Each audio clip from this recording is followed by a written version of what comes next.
Ready start ಆಗಲ್ಲ okay sir ನಮಸ್ತೆ sir. ಸದ್ಯಕ್ಕೆ ಫಿಲಮ್ ರಿಲೀಸ್ಗೂ ಮುಂಚೆ ಫಿಲಮ್ನ ನೋಡಿರುವಂಥ ಆಡಿಯನ್ ಅಂದರೆ ನಮಗೆ ಸಿಕ್ಕಿರೋದು ಮಹೇಶ್ ಒಬ್ಬರು ಕಾಟೇರ ಫಿಲಮ್ನ ಪ್ರೇಕ್ಷಕನಾಗಿ ಏನನ್ನ ಎಕ್ಸ್ಪ್ಲೈನ್ ಮಾಡ್ತಾರೆ, ಹಾಗೆ ನಿರ್ದೇಶಕರಾಗಿ ಕಾಟೇರ ಫಿಲಮ್ನ ಯಾವ ರೀತಿ ಎಕ್ಸ್ಪ್ಲೈನ್ ಮಾಡ್ತಾರೆ?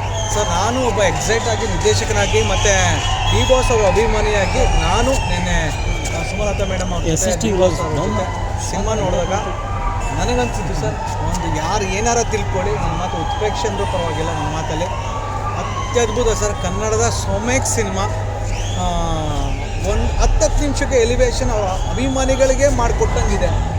ಒಂದು 1983 ಮಾಡುವಂಥದ್ದು ಒಂದು ಜೀತ ಪದ್ಧತಿಯ ಬಗ್ಗೆ ಅತ್ಯದ್ಭುತವಾಗಿ 3 ಅವರಲ್ಲಿ ಅಚ್ಚುಕಟ್ಟಾಗಿ ಸೂಪರಾಗಿ ಹೇಳಿದ್ದಾರೆ ಕಾಟೇರನ. ಇನ್ನೇನು ಸರ್, 12 ಗಂಟೆ ಆಯಿತು, 1, 2, 3 ಗಂಟೆಗೆ ನಾನು ಹೇಳಿದ ಮಾತು ಸತ್ಯ. ಹಾಗೆ ಆಗುತ್ತೆ, ಇಷ್ಟು ಕ್ರಿಯೇಟ್ ಹಾಗೆ ಆಗುತ್ತೆ. ಡಿ ಬಾಸ್ ಮಾಡಿರುವಂಥ 55 ಸಿನಿಮಾದ ತೂಕನೇ ಒಂದು ಬೇರೆ ಆದರೆ ಕಾಟೇರನೇ ಮತ್ತೊಂದು ತೂಕ ನಾನು ಹೇಳೋಕ್ಕೆ ಇಷ್ಟಪಡ್ತೀನಿ. ನಾನೊಬ್ಬ ನಿರ್ದೇಶಕನಾಗಿ ಅವ್ರು ನೋಡಿದಂಗೆ ಅವರೆಲ್ಲ ಸಿನಿಮಾದಲ್ಲೂ ಸೂಪರಾಗಿ ಆ್ಯಕ್ಟ್ ಮಾಡಿದ್ದಾರೆ. ನನ್ನ ಪ್ರೀತಿಯ ರಾಮೋಲಿ ಅದು extraordinary performance, another extraordinary performance ನಾನು ನೋಡಿದ್ದು ಕಾಟೇರದಲ್ಲಿ. 2 ರೀತಿಯ ಪಾತ್ರಗಳನ್ನ ಅವರು ಸಖತ್ತಾಗಿ ಮಾಡಿದ್ದಾರೆ. ಒಂದು ಎಂಗೇಜ್ ಆ್ಯಂಡ್ ಓಲ್ಡ್ ಏಜ್ ಗೆಟಪ್ಗಳಲ್ಲಿ ಅವರ ಅಭಿನಯದಲ್ಲಿ ಅಬ್ಬರಿಸಿ ಬೊಬ್ಬಿರಿದ್ದಾರೆ. ನಾನು ಮುಗಿದ ತಕ್ಷಣ ಎಲ್ಲರೂ ಅಲ್ಲಿ ಹಗ್ ಮಾಡಬೇಕನ್ನೋ ಹಗ್ ಮಾಡಿ ಹೇಳಿದ್ದು ಒಂದೇ, ಪಾತ್ರನ ಕೊಂದಾಕ್ಬಿಟ್ಟಿದ್ದಾರೆ ಸರ್. ಅಷ್ಟು ಸಖತ್ತಾಗಿ ಆ್ಯಕ್ಟ್ ಮಾಡಿದ್ದಾರೆ. ಹೆಂಗೆ ಗೆಟಪಲ್ಲಿ ಮಾಡೋದು ತುಂಬ ಈಸಿ ನೆಟ್ರಗಡೆ, ಬಟ್ ಆ ಒಂದು ಏಜ್ ಆಫ್ ಗೆಟಪ್ಪಲ್ಲಿ ಅಷ್ಟೊಂದು rough and tough age of ಗೆಟಪ್ಪಲ್ಲಿ ಮಾಡಿ ನೋಡಿ ನನಗೆ ಖುಷಿ ಆಯಿತು.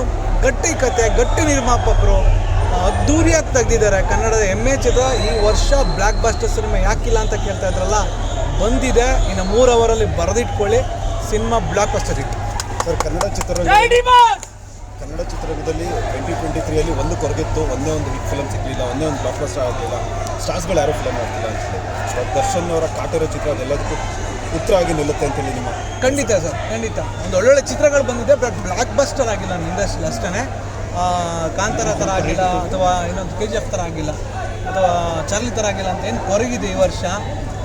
ಅದನ್ನು ನೀಗಿಸುವಂಥ ಎಲ್ಲ ಕೆಪಬಿಲಿಟಿ ಇರೋದೊಂದು ಕಾಟೇರಕ್ಕಿದ್ದೇ ಇದೆ ಸರ್.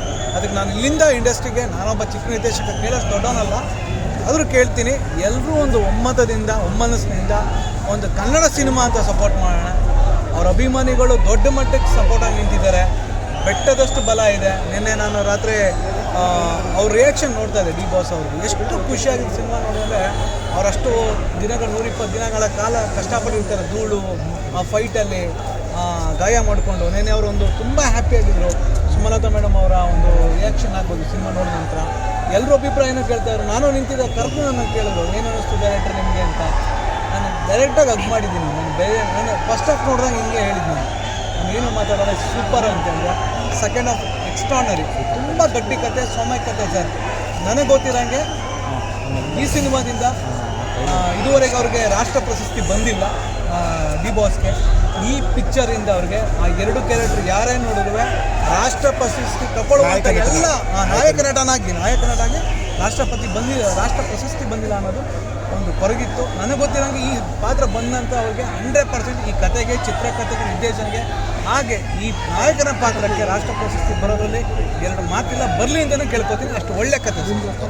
ಕನ್ನಡ ಚಿತ್ರರಂಗದಲ್ಲಿ ಮಿಡ್ನೈಟಲ್ಲಿ ಇಂಥ ಒಂದು ಓಪನಿಂಗ್ ಆಗಿರೋ ನಮಗೆ ತಿಳಿದಿರೋ ಮಟ್ಟಿಗೆ ಇತ್ತೀಚಿನ ದಿನಗಳಲ್ಲಿ ಯಾವ ಚಿತ್ರ ಒಂದು ಅದ್ಭುತವಾದಂಥ ಓಪನಿಂಗ್ ಕೂಡ ಎಲ್ಲೆಲ್ಲಿ ಓಪನ್ ಮಾಡಿದ್ರೆ 12 ಗಂಟೆ ಮಿಡ್ನೈಟ್ ಶೋ ಎಲ್ಲದೂ ಕೂಡ ಬ್ಲಾಕ್ ಆಗಿದೆ.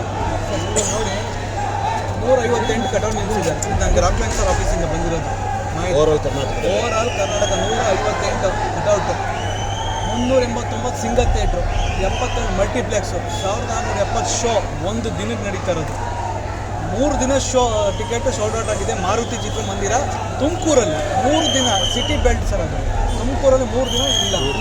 ಅದಾದಮೇಲೆ 12 ಗಂಟೆ ಶೋ 21 ಥಿಯೇಟ್ರಲ್ಲಿ ಆಗಿದೆ. 3 ಗಂಟೆ 43 ಥಿಯೇಟ್ರ್ ನಡೀತದೆ. 4 ಗಂಟೆದು 77 ಥಿಯೇಟ್ರ್ ನಡೀತದೆ. 5 ಗಂಟೆದು 89 ಥಿಯೇಟ್ರ್ ನಡೀತದೆ. 6 ಗಂಟೆದು 107 ಥಿಯೇಟ್ರ್ ನಡೀತದೆ. ಇಷ್ಟು ಮಾಹಿತಿನೂ ಇದೆ ಸರ್. ಇದು ಹಬ್ಬ ನಡೀತದೆ, ಕಾಟೇರನ ಹಬ್ಬ. ಅದಕ್ಕೆ ನಮ್ಮ ಹಳ್ಳಿಲಿ ಸೇವೆಯನ್ನು ನಾವು ಒಂದಷ್ಟು ಕೆಲಸ ಮಾಡ್ತಾಯಿದ್ವಿ. ನಮ್ಮ ಪ್ರೊಡಕ್ಷನ್ ಸರ್, ನಮ್ಮ ಡಿ ಬಾಸ್, ತರುಣ್ ಸರ್, ಸ್ನೇಹಿತರು, ವೆಲ್ ವಿಷರ್ಸ್, ಇದೊಂಥರ ಈ ಮಾಹಿತಿಗಳನ್ನೆಲ್ಲ ಅವರೇ ಕೊಡಬೇಕು. ಬಟ್ ನಾನು ಈ ಟೀಮಲ್ಲಿ ಒಬ್ಬನಾಗಿರೋದ್ರಿಂದ ಮಾಹಿತಿ ಕೊಡ್ತೀನಿ ಸರ್. ಓಕೆ, ಇಡೀ ಕನ್ನಡ ಚಿತ್ರರಂಗ ಬೇರೆ ಭಾಷೆಯ ಚಿತ್ರರಂಗಕ್ಕೆ ಕಾಟಿರೋದ್ ಮೂಲಕ ಏನು ಹೇಳಕ್ಕೆ ಹೋಗ್ತದೆ? ಒಂದೊಳ್ಳೆ ಆನ್ಸರ್ ಸರ್. ಬರೀ ನಾವೇನು ಮಾಡೋಕ್ಕಾಗಲ್ಲ ಸರ್, ಕಾನೂನು ವಿರುದ್ಧ ಹೋಗೋಕ್ಕಾಗಲ್ಲ, ಫೈಟ್ ಮಾಡೋಕ್ಕಾಗಲ್ಲ. ಸೊ ಫಿಲಮ್ ಚೇಂಬರ್ ಎಷ್ಟು ಅಂತ ಮಾತಾಡೋಕ್ಕಾಗುತ್ತೆ. ಅದು ಒಳ್ಳೆ ಸಿನಿಮಾಗಳು ಬಂದಾಗ ತನಗೆ ತಾನಾಗೆ ಸರಿದೋಗುತ್ತೆ ಅಪೋಸಿಷನ್ ಅನ್ನೋದು. ನಮ್ಮ ಡಿ ಬಾಸ್ ಹೇಳಿಲ್ವ ಸರ್, ನಮ್ಮ ಮನೇಲಿ ನಾವು ಇರೋಕ್ಕೆ ಯಾವನ ಅಪ್ಪನೇ ಕೇಳಬೇಕು ಅನ್ನೋದು. ಸೊ ಆ ಮಾತು ಕಾಟೇರ ಮುಖಾಂತರ ದೊಡ್ಡ ಮಟ್ಟಕ್ಕೆ ಆಗಿದೆ. ಹಿಂದಿನ ವಾರಗಳನ್ನು ನೋಡಿದ್ರೆ ಒಳ್ಳೊಳ್ಳೆ ಅದರ್ ಲ್ಯಾಂಗ್ವೇಜ್ ಸಿನಿಮಾ ಬಂದಿದೆ. ಇವತ್ತು 389 ಥಿಯೇಟ್ರ್ ಆಕ್ಯುಪೈ ಮಾಡ್ಕೊಂಡಿದ್ದೀನಿ ಅಂತ ಲೆಕ್ಕ ಹಾಕಿ. 450 ಚಿಲ್ಲರೆ ಇದೆ ಕರ್ನಾಟಕದಲ್ಲಿ ಸಿಂಗಲ್ ಥಿಯೇಟ್ರ್ ಕೋವಿಡ್ ಆದಮೇಲೆ. ಅದರಲ್ಲಿ 77% ಥಿಯೇಟ್ರ್ಗಳಲ್ಲಿ ಕಾಟೇರ ಆಗ್ತಾಯಿದ್ದಾರೆ. ಅದರ್ ಲ್ಯಾಂಗ್ವೇಜ್ ಕತೆ ಏನಾಗಿದೆ, ಎಲ್ಲೂ ಇಲ್ಲ ಸಿಂಗಲ್ ಥಿಯೇಟ್ರ್ಗಳಲ್ಲಿ. ಮಲ್ಟಿಪ್ಲೆಕ್ಸ್ ಆಲ್ ಶೋ 9 ಶೋ ಕೊಟ್ಟಿದ್ದಾನೆ. ಈ ವರ್ಷ ಯಾವ ಸಿನಿಮಾಗಳಿಗೂ ಕೊಟ್ಟಿಲ್ಲ. ಎಲ್ಲ ಆರೆಂಜ್ ಆ್ಯಂಡ್ ಶೋಡ್ ಔಟ್ ಆಗಿದೆ. ಅತ್ಯದ್ಭುತ ರೆಸ್ಪಾನ್ಸ್ ಬರ್ತಾಯಿದೆ. ಇದೊಂದೋಳ ಬೇರೆ ಏನೇ ಮಾತಾಡೋದು ಸರ್ ತಪ್ಪಾಗುತ್ತೆ. ಅವರು ಸಿನಿಮಾ ಮಾಡಿದ್ದಾರೆ, ಅವರು ದುಡ್ಡು ಹಾಕ್ತಿದ್ದಾರೆ. ನಾವು ಸಿನಿಮಾ ಮಾಡಿದ್ರೆ ನಾವು ದುಡ್ಡು ಹಾಕ್ತಿದ್ದೀವಿ. ಕಾಂಪಿಟೇಷನ್ ಅಂತ ಬಂದಾಗ ಸ್ನೇಹಿತ ಇದ್ದರು ಕಾಂಪಿಟೇಟ್ರೇ ಅವನು. ಸೊ ಕಾಟೇರ ಅಂತ ಕನ್ನಡ ಸಿನಿಮಾ ಬಂದಾಗ ಅವತ್ತಿಂದ ಪ್ರಮೋಟ್ ಮಾಡಿರೋದು ಅಂದರೆ ನಮ್ಮ ಕನ್ನಡ ಸಿನಿಮಾ ಗೆಲ್ಸ್ಕೋಣ. ಕೊನೆಗಾರ ಒಂದು ಬ್ಲಾಕ್ ಬಾಸ್ಟರ್ ಬಂದರೆ ನಾವೆಲ್ಲ ಊಟ ಮಾಡ್ಕೊಂಡು ಬಂದು ನಿರ್ಮಾಪಕರನ್ನ ಹಣದಿಂದ ಇಂಟರ್ಲಿಂಕ್ ಇದೆ. ಅವ್ರಿಗೆ ಒಳ್ಳೇದಾಗಬೇಕು, ನಮ್ಮ ರಾಕ್ಲೈನ್ ಸರ್ಗೆ ಒಳ್ಳೇದಾಗಬೇಕು. ಸ್ಟಾರ್ ಸಿನಿಮಾ ತೆಗಿತಾರೆ. ಡಿ ಬಾಸ್ ಅವ್ರಿಗೊಂದು ಎನರ್ಜಿ ಸಿಕ್ತು, ಇನ್ನೊಂದಷ್ಟು ಯೋಚನೆ ಮಾಡ್ತಾರೆ. ಇದಕ್ಕಿಂತ ಇನ್ನೊಂದು 75-80 ಕೋಟಿ 100 ಕೋಟಿ ಸಿನಿಮಾ ಮಾಡಬೇಕು ಅನ್ನೋ ಯೋಚನೆ ಮಾಡ್ತಾರೆ. ತರುಣ್ ಅಂತ ಡೈರೆಕ್ಟರ್ಗಳು ಇನ್ನೂ ಒಂದಷ್ಟು ಜನ ಹುಡ್ಕೋತಾರೆ ಅನ್ನೋದು ನನ್ನೊಂದು ಅಭಿಪ್ರಾಯ. ಓಕೆ, ಇದೆಲ್ಲದ್ರ ಜೊತೆ ಸರ್ ನೋಡ್ತಿರೋಂಥ ಆಡಿಯನ್ಸ್ಗೆ ಒಂದು ಕ್ವೆಶನ್ ಇದ್ದಿದ್ದು, ಮೇನ್ ಥಿಯೇಟ್ರ್ ಬಂದುಬಿಟ್ಟು ನರ್ತಕಿ ಅಥವಾ ಸಂತೋಷ ಆಗುತ್ತೆ ಅಂತ. ಬಟ್ ಎಲ್ಲೋ ಒಂದು ಕಡೆ ದರ್ಶನ್ ಅವರ ಇತ್ತೀಚಿನ ಯಾವುದೋ ಒಂದು ಇಂಟರ್ವ್ಯೂ ನೋಡ್ತಾ ಇರುವಾಗ ಅವರು ಒಂದು ಹೇಳಿದ್ದೇನು ಅಂದರೆ, ಕಾನೂನಿನ ವಿಷಯದಲ್ಲಿ ಆ ಒಂದು ಥಿಯೇಟ್ರ್ ಇಶ್ಯೂ ಇರೋದ್ರಿಂದ ನಾವು ಅಲ್ಲಿಗೆ ಹೋಗಿಲ್ಲ ಅಂತ ಅಂದರೆ. ಸೊ ನೀವು ಟೀಮಲ್ಲಿ ಇರೋದ್ರಿಂದ ಆ ವಿಷಯ ನನಗೆ ಗೊತ್ತಿಲ್ಲ ಸರ್. ಡಿ ಬಾಸ್ ಅವರ ನಿಲುವುಗಳು ಅಥವಾ ಅಭಿಪ್ರಾಯಗಳ ಬಗ್ಗೆ ನನಗಷ್ಟು ಮಾಹಿತಿ ಇಲ್ಲ ಸರ್. ನಾವು ಅಷ್ಟು ಇನ್ನೂ ಚಿಕ್ಕವರು ಆ ವಿಷಯದಲ್ಲಿ. ಅದ್ರ ಬಗ್ಗೆ ಮಾತಾಡೋದು ಎಲ್ಲ ಒಳ್ಳೆ ಥಿಯೇಟ್ರ್ಗಳಂತ ನೀವು thank you so much sir. Thank you.